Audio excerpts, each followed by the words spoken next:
Inihahandog ng Makati Science High School, isang dokumentaryong totoo, tunay at walang halong biro. Kwentong sumasalamin sa makatotohanang pangyayari sa buhay.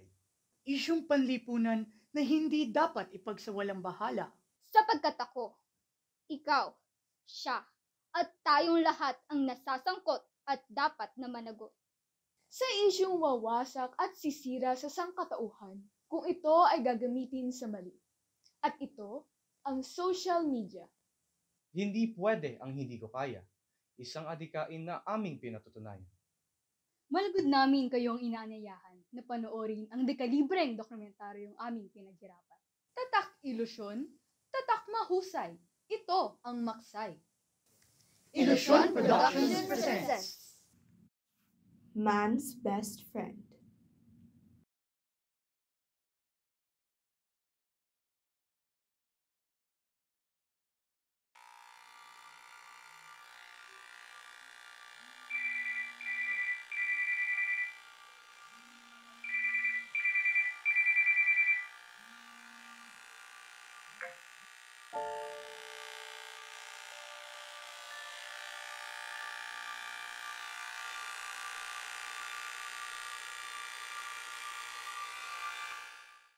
Noon, kapag nababanggit ang katagang man's best friend, isa lang ang pumapasok sa ating mga isipan. Ito ang mga cute na mga alagang aso na hinahangaan dahil sa kanilang katapatan at angking galing sa pakikisama sa mga tao. Subalit sa kasalukuyan, tila ba nagbago ang timpla ng panahon? Ang dating payak na pamumuhay ay pinalitan na ng digital world, isang makabago at komplikadong mundo. Ayon sa Worldometer, pumalo sa mahigit 100 milyon ang populasyon ng Pilipinas at 82 milyon dito ang gumagamit ng cellphone. Kung sa ibang kabataan, ang cellphone ay nagsisilbing libangan o pampalipas oras, ibahin niyo ang katayuan ng isang bata na dahil sa cellphone ay nadagdagan ang buhay at nagsilbing tulay para sa kanyang mga pangarap. Ito ay walang iba kung hindi si Gail.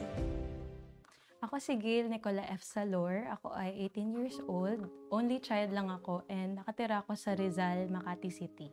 Nung una akong nakaramdam ng sintomas, 15 years old ako. Yun yung napansin ko na lagi akong pagod. Hinihingal na ako, tapos may mga instances na, ayun na nga, tuloy nang nahihimatay. Then after biopsy, after 11 days, doon na namin nalaman na stage 3 non-Hodgkin's lymphoma siya. So ang lymphoma ay isang klase ng cancer na nagmumula sa lymphatic system. It's actually a cancer of the lymphocytes.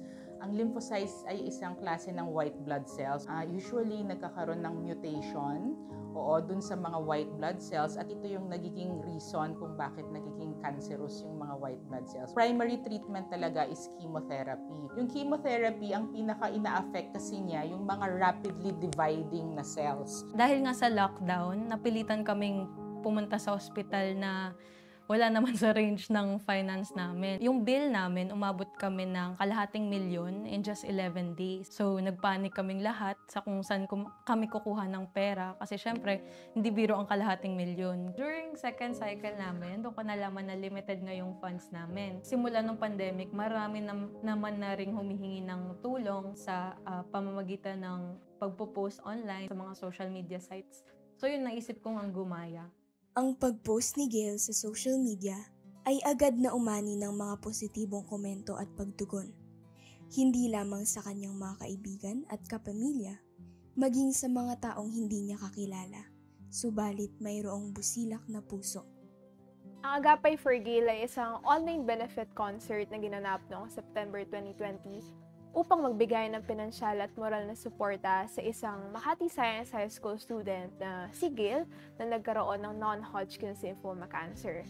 Ito ay specific na naganap sa social media platforms ng Maksay SSG. Siyempre, meron tayong online ticketing system. At sa pamamagitan ng cellphone, maaari tayong magbigay ng pera sa Maksay SSG na i-donate natin kay Gail. Ang initial na sinabi sa akin, may ginagawa kaming event para sa'yo. Then na-mention nila na benefit concert. And syempre, malaking bagay yun. Kasi syempre buong Maksay, pati mga teachers, kamag-anak ng teachers, lahat ng students talagang tumulong. Ayun, ang laki nung na-donate nila sa akin pero halos umabot ding 100,000. Kaya malaking utang na loob ko yun sa Maksay. Kung makakatulong naman ito, why not?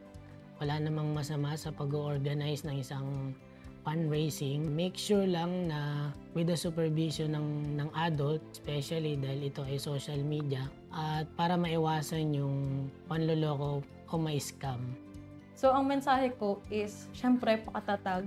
Naiintindihan ko na mahirap talagang lumaban. Ang kailangan mo kasing strength dyan, syempre, una galing kay Lord. Tapos yung sunod, galing sa sarili mo. Kasabay ng pag-inog ng mundo, ang pagbabago dala ng teknolohiya. Kaya't hindi maitatanggi sa modernong panahon, ang ating man's best friend, ang isang bagay na lagi nating dala-dala. At ito, ang ating cellphone.